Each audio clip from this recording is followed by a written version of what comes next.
সম্ভবত সারা পৃথিবীতে গতকালকে থেকে একটা বড় নিউজ হচ্ছে যে, জাভি হার্নান্দেজ ইন্ডিয়ার কোচ হওয়ার জন্য আগ্রহ প্রকাশ করছিলেন। রীতিমতো মেইল করে এপ্লাই করছেন। এটা নিয়ে সারা পৃথিবীতে একটা কাঁপাকাঁপি অবস্থা। এই জাভি হার্নান্দেজ তার কোচিং ক্যারিয়ার যতই ছোট হোক, জাভি হার্নান্দেজ তো লোকটা, সে ইন্ডিয়া কোচ হতে চাইছে কেন? এবং একটা মিসলিডিং শব্দ ইউজ করা হচ্ছে হেডিং গুলোতে যে জাভিরে রিফিউজ করছে ইন্ডিয়া। এই ব্যাপারটা কি সত্যি? তার চেয়েও আমার বড় জিজ্ঞাসা যে জাভি হার্নান্দেজের মতো লোক ইন্ডিয়ার জন্য আগ্রহ দেখায়। ইন্ডিয়া কি আছে যেটা আমাদের নাই? আমাদের জন্য কেন জাভি তো দূরে থাক। আমাদের জন্য কেন বুস্কেটস এর মানের কোন লোক, বুস্কেটস এখনো কোচ হয় নাই বা এর চেয়েও নিচু কেন লা লিগার 2nd 3rd টায়ারে খেলোয়াড় যে কোচ হইছে সে আমাদের জন্য আগ্রহ দেখায় না? কেন আমরা এই লেভেলের কাউকে রিচই করতে পারি না? ডিফারেন্সটা কোথায়? কেন জাভি নিজে যেচে ইন্ডিয়ার কোচ হতে চায় এবং কেন আমরা কাউকে পাই না? এটা ছোট্ট করে একটু আজকের এডিটোরিয়ালে আলোচনা করি। দেখেন ১ম কথা হচ্ছে যে জাভি যে এপ্লাইটা করছেন, এটা কেন করছেন এটা একটু আমাদের বোঝার দরকার আছে। সেটা হচ্ছে যে ইন্ডিয়ার সঙ্গে স্প্যানিশ কানেকশনটা গত বেশ কয়েক বছর ধরে বেশ শক্ত। বিশেষ করে ওরা যখন ইন্ডিয়ান ওই যে সুপার লিগ আইএসএল শুরু করছে তারপর থেকে কানেকশনটা বেশ শক্ত। একবার তো এটিএম ওদের কোন একটা দলের মালিকানাও কিনছিল মানে অ্যাটলেটিকো মাদ্রিদ। সেখান থেকে এখনো সে মালিকানা আছে? আমি সিউর না। কিন্তু ওদের আইএসএল এর অনেকগুলো দলের সঙ্গে স্প্যানিশ কোচ আছে, স্প্যানিশ খেলোয়াড়রা এখানে খেলতেছে। মানে স্পেনের সঙ্গে তাদের একটা ভালো রিলেশন আছে। কিন্তু এটা জাভির আগ্রহ দেখানোর জন্য যথেষ্ট না। মূল ব্যাপারটা হচ্ছে ইন্ডিয়ান ফুটবলের যে স্ট্রাকচার এবং যে ভিজিবিলিটি, এই দুটো জিনিস আসলে জাভি কেন? এটা দিয়ে যদি পেপও আগ্রহী হয় আমি অবাক হব না। প্রথমত হচ্ছে স্ট্রাকচার। এই যে আইএসএল দিয়ে তারা যে একটা আধুনিক স্ট্রাকচার করছে, ফ্র্যাঞ্চাইজি লিগের মতো একটা স্ট্রাকচার করছে।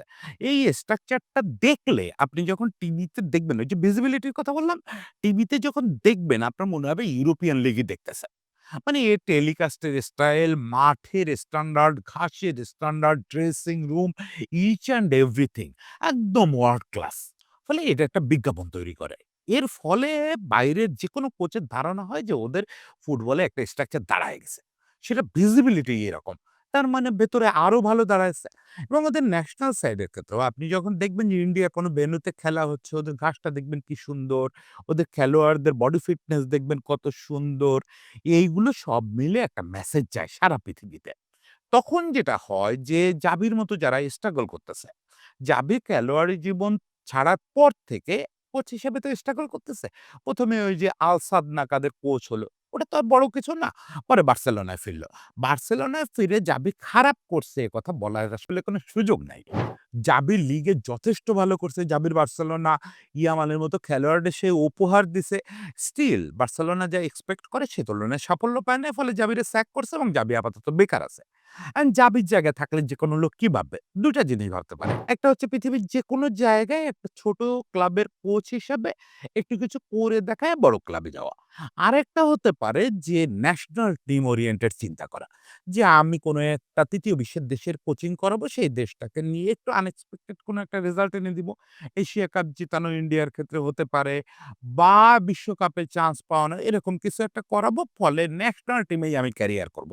পরে আমি স্পেন ন্যাশনাল টিমে চলে আসবো।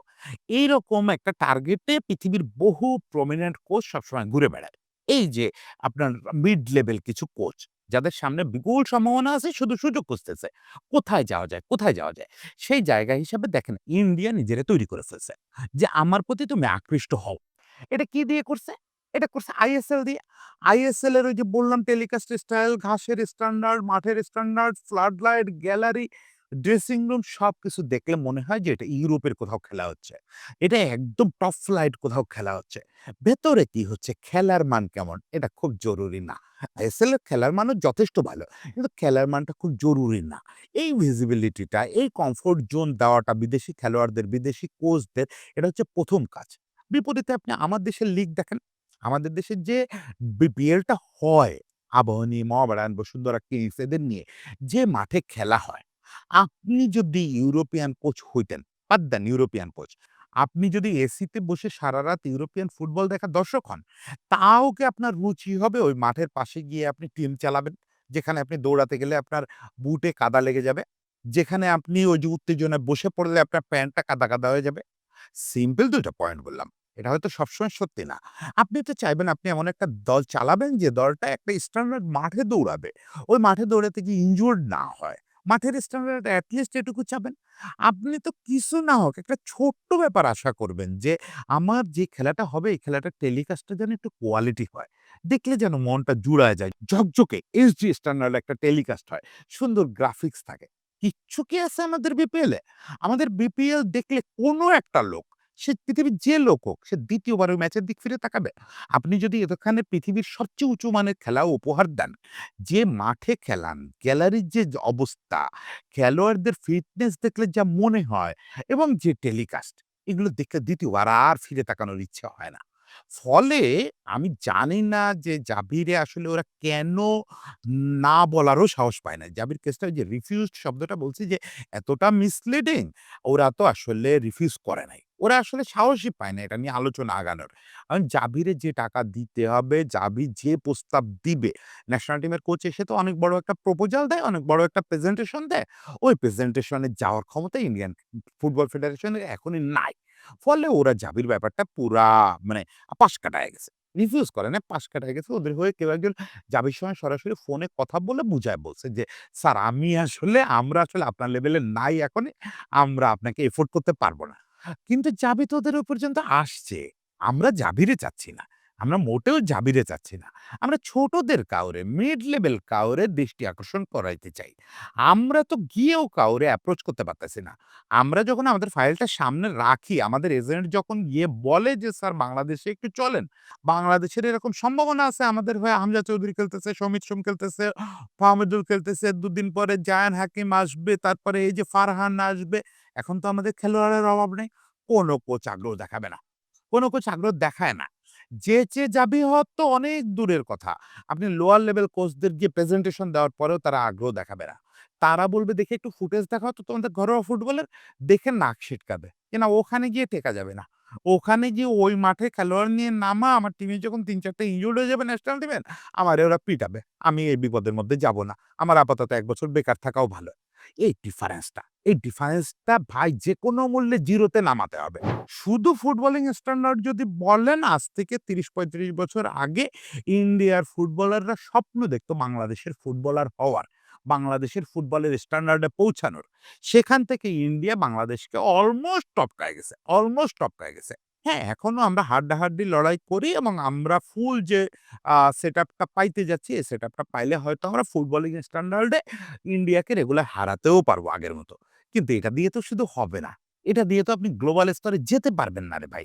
আপনার এর সঙ্গে অনেক আনুষঙ্গিক জিনিস লাগবে। সুন্দর মাঠ লাগবে, সুন্দর টেলিকাস্ট লাগবে, সুন্দর ব্যবস্থা লাগবে। একটা খেলোয়াড়ের রিকভারি কেমন করে করতে হবে, ওই সিস্টেম আছে নাকি, ঐরকম proper physician, proper physiotherapist, proper councillor সবকিছু আপনার টিমের সঙ্গে আছে কিনা এগুলো খুব জরুরি।